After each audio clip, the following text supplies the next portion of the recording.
في ناس ربنا خلقهم علشان يداووا وجع اللي حواليهم، وفي ناس حساسة لدرجة انهم بيقروا مشاعر اللي حواليهم من قبل ما يتكلموا. طب ايه الفرق بينهم؟ النهاردة هنتكلم عن شخصين غامضين مثيرين بيخطفوا الانظار، الهيلر والهيوكا. ركز معايا لان اللي هتسمعه ممكن يخليك تكتشف حاجات عمرك ما كنت واخد بالك منها، سواء عن نفسك او عن اللي حواليك.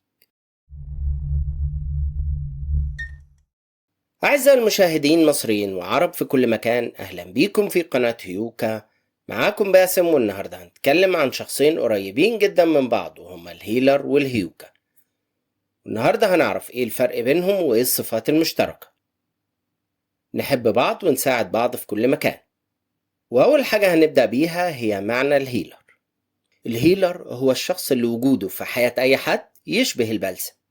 مش لازم يعني يكون طبيب ولا معالج نفسي، لكن بيقدر يساعدك تخرج من وجعك بكل سهولة.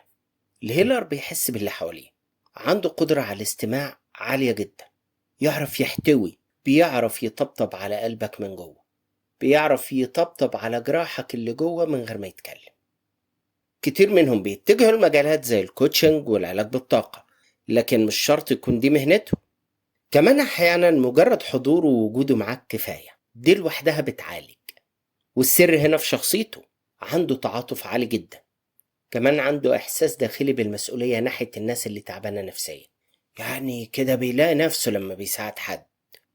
وقبل كده عملنا فيديو كامل عن الهيلر، لو عايز تعرف تفاصيل أكتر أنصحك ترجع له وهتستفيد كتير. هسيب لك الرابط في صندوق الوصف. ده بالنسبة للهيلر. أما الهيوكا فده شخص حساس جدا، عنده قدرة خارقة على امتصاص الطاقة ومشاعر الناس من غير ما يتكلم. يعني أنت زعلان، ضايق، مهموم، بيعرف يمتص الطاقة من جواك. كمان بيعرف يحس بيك، هل انت بتكذب ولا لا، ومش محتاج دليل. هو عنده جهاز كشف الكذب جواه. وكتير ما بنسمعهم يقولوا الشخص ده بيكذب. يا عم ايه اللي عرفك؟ يقولك انا حاسس بكده، وبيبقى كلامه صح. كمان بيحس بالحزن اللي جواك حتى لو انت بتضحك وبتمثل. هو من الاخر كده عامل زي المغناطيس، بيمتص المشاعر. مش بيمتصها بس، ده بيفرح لفرحك وبيتعب لتعبك، وبيتأثر جدا باللي حواليه، بيحس بيهم، بس بيحتاج وقت ينعزل فيه علشان يعيد توازن حياته من تاني. وأغلب الهيوكا كانوا كده في أيام الطفولة، بيلاحظوا التفاصيل، بيحبوا يساعدوا، لكن ساعات بيتعبوا لأنهم مش بيعرفوا يفلتروا الطاقة السلبية اللي بيمتصوها من الناس. وقبل كده عملنا أكتر من فيديو عن الهيوكا، وهسيب لك رابط الفيديوهات في صندوق الوصف. ودلوقتي هنتكلم عن الصفات المشتركة بين الهيلر والهيوكا. الحقيقة الاتنين بينهم صفات مشتركة كتير، يعني هما شبه بعض جدا. زي مثلا ان الاتنين بيحسوا باللي حواليهم جدا.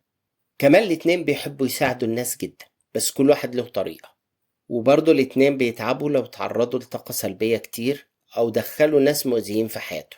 لكن في فرق مهم جدا بين كل واحد فيهم، ان الهيوكا بيمتص الطاقة، لكن الهيلر بيحولها من طاقة سلبية لإيجابية. الهيوكا بيتأثر، لكن الهيلر بيأثر فيك، بس الاتنين بيساعدوك وينقذوك. الهيوكا لو قعد مع شخص مكتئب يخفف عنه ويتعب هو.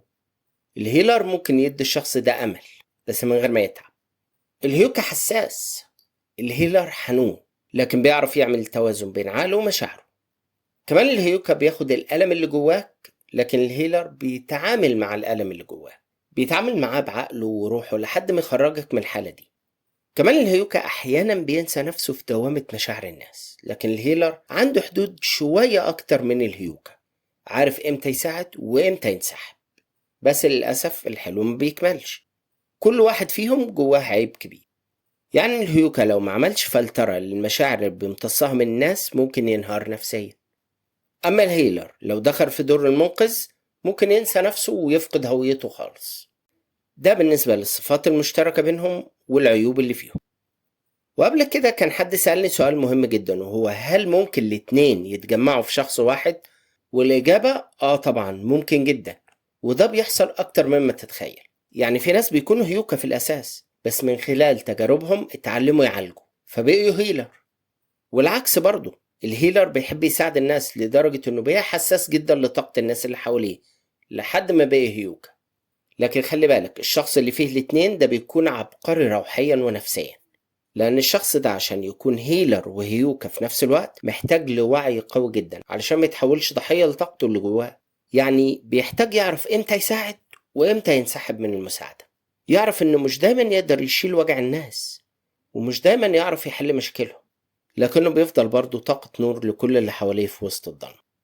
لو حسيت ان انت هيلر او هيوكا او حتى فيك من الاتنين، اوعى تفكر ان انت ضعيف، دي هدية ربنا مديها لك، بس محتاج يكون عندك وعي وتوازن.